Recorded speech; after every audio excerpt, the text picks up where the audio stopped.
Good morning, magandang umaga, magandang araw sa lahat ng mga panonood, sa lahat ng taga-subaybay natin mga kalingap, mga balbas. Nandito naman po tayo at magbibigay sa inyo ng panibagong update, mga kalingap, mga balbas.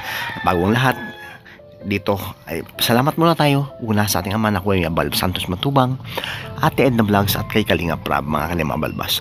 So dito pag-usapan natin ngayon mga kalingap ang ating gagawing reaksyon. At ito po ay isang pagtatanong mga kalingap, dahil nga po ang alam natin kahapon o ng isang araw, ito ay si Rina ay iniwan ni Ate Roda sa bahay or sa pangalaga ni Teacher Jackie, no? So dito mga kalingap, mga balbas, nagkaroon nga po ng pag-trigger itong si Rina, mga kalingap, mga balbas. Pero although sandali lang naman, masasabihin pa rin natin na talagang nag-trigger pa rin siya kahit papaano. Pero dito ay mabilis lang naman nag-heal, no? At nawala agad yung pag-trigger niya dahil nalabanan niya ito, no? So yan, binanggit na naman dito, no? So kahapon nga po ay andon na naman sila, no, sa church, no? At doon ay minsan nakatira si Teacher Jackie, no? Na minsan pagka nawala at may shipping si Roda, may pinapadala sa mga customer niya, no, mga kalingap, ay iniiwan itong si Rina, mga kalingap. So dito ating mapapansin na habang nandun sila, no, sa mismong kwarto ni Teacher Jackie, ay ayun, andun silang dalawa ni Rina, no, nakatambay doon at nagla-live. Habang nagla-live si Ate Roda, ay andon din si Rina, mga kalingap, mga balbas. Dito ay tapos na, no, or pangalawang araw na to, no, nung nag-trigger si Rina, mga kalingap, mga balbas. So update ko lang po kayo dahil kanina or itong pag-live nila is yung hindi na sila umuwi dahil nga may prayer meeting sila, no. So ando naman po yung malapit yung simbahan, no. So bali nasa second floor kasi sila ngayon nakapag-live. So dito mapapansin natin na kabisado ni Rina dahil nga po madalas na pong iiwan si Rina dito kay Teacher Jackie ni Ate Roda, no.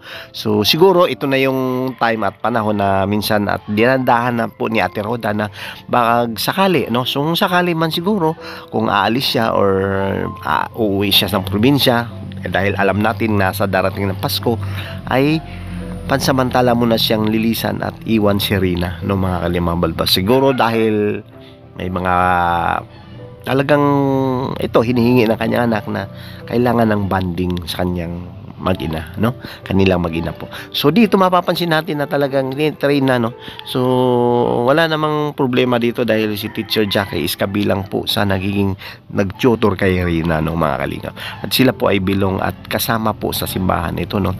So may mga prayer meeting sila at pagdating sa tutorial naman ni Rina ay ito, no, mga kalingap, balbas, napapagawa ng paraan at talagang natutukan si Rina dito, mga kabalbas.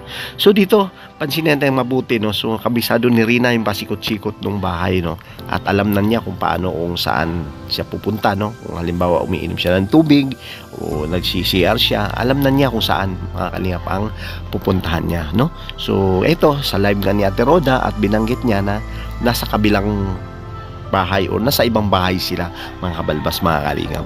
So napapansin natin dito, mga kalingap, mga balbas, na si Rina po, no, at talagang okay na rin naman, no. Hindi na naman siya nag-trigger na dito at maayos na rin naman. Ang sabi ko nga sa inyo, mabilis lang po ang paghilom at pagbilis mang pagaling ni Rina, no. Yung kumbaga kung inatake siya, mabilis lang po ito bumalik sa pagiging normal, mga kalingap, mga balbas, no.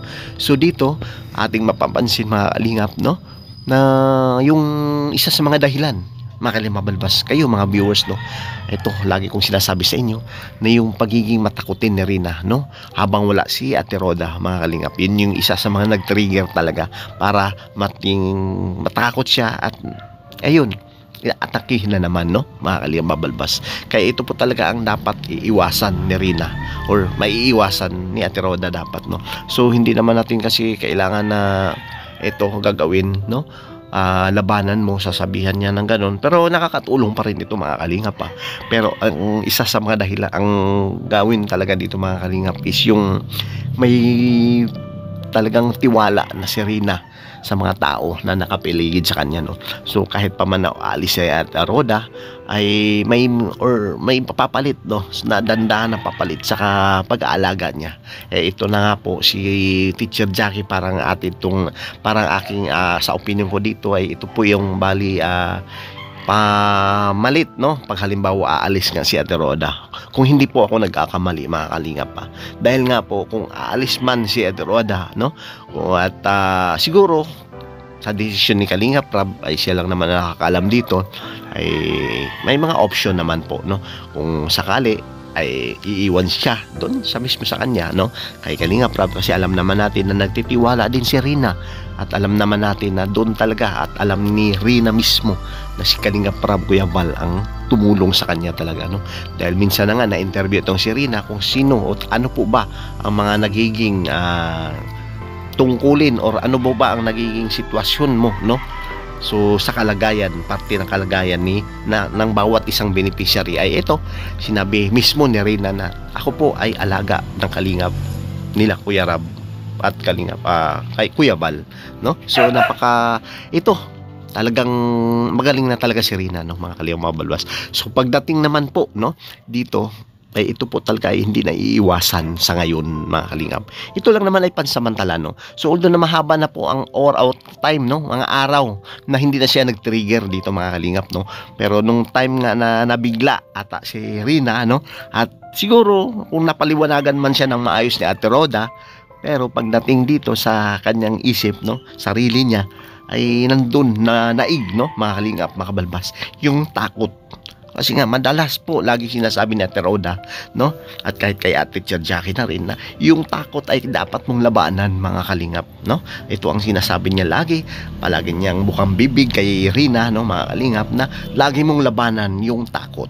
Yung takot talaga ang nakakapag-trigger kay Rina, mga Kalimabulbas. So although na good news po ito, dahil pag nag-trigger nga po siya is mabilisan na lang, madali na lang yun, at nabalik na agad sa normal, at bilang isang yun, nagiging maayos na rin, no, ulit, at nagiging mabuti na po ang kalagayan agad ni Rina, mga Kalingap, mga Balbas. So dito napapansin natin, mga Kalingap, mga Balbas, kayo mga viewers, mga taga-subaybay dito, no, at iba na po talaga ang nagiging improvement ni Rina dito, no. So although dahil sasabihin natin na kung ikumpara natin dati, no, sa mga unang Kalingap ni Ate Roda, sa unang pag-aalaga niya, which is talagang iba, at marami po ang nakasaksi dito, mga Kalingap, mga Balbas. So ito, tinatanong ko dito sa aking title, ano po ba ang dahilan? Ito nga po, no, sinasabi ko dito, maibsan or yung talagang maiwasan ni Rina yung pagiging matakutin niya, no. Yan po yung kailangan niyang labanan, no. Lagi po natin talaga, at isa pa, no, mga Kalingap, mabalbas, yung panalangin natin, no, at darasal na talagang sana malabanan talaga ni Rina ito, no. So nandoon naman lahat, kompleto na naman po, pagbigay ng tamang gamot, pagpapainom ng tamang gamot sa wastong oras, no, nandoon naman, at pagtuturo sa kanya, no, nandun na po, full package na po ito, at talagang mahalaga para kay Rina po, para sa mabilis ang pagaling niya, no, mga Kalingap, Mabalbas. Kaya eto, suportahan pa rin natin si Rina, mga Kalingap, Mabalbas, at kayo mga viewers, supporters, sana magkomento din kayo, no, para kung ano po ba ang magiging opinion, reaction nyo rito, no, para maparating natin at mabasa natin sa lahat, no, kung ito ay nakakabuti kay Rina, ay mapagbigay nating alam, no, mga Kalingap, at malaman ng lahat patungkol dito kung ano po ba ang dapat gawin. So hanggang dito na lamang po, isang mapagpalang araw, mga Kalingap, lalo na sa ating ama na si Kuya Val Santos Matubang, Kuya Ate Edno Vlogs, at kay Kalingap Rab, at lahat po ng mga charity vloggers, no, Kalingap community team, no, mga Kalingap, at lahat po na nanood at sumusubaybay sa Kalingap, lalo na sa atin, kay Rina mismo. Okay, so eto na, mga Kalingap, Mabalwas, thank you, God bless, at sa muli, no, sa update kay Rina, baka mamaya bukas o sa mamayang gabi ay maghahatid pa rin tayo ng update patungkol sa ating pinakamamahal na si Rina Mimay. God bless po, magandang araw, at sana mag-ingat kayong lagi. Bye bye.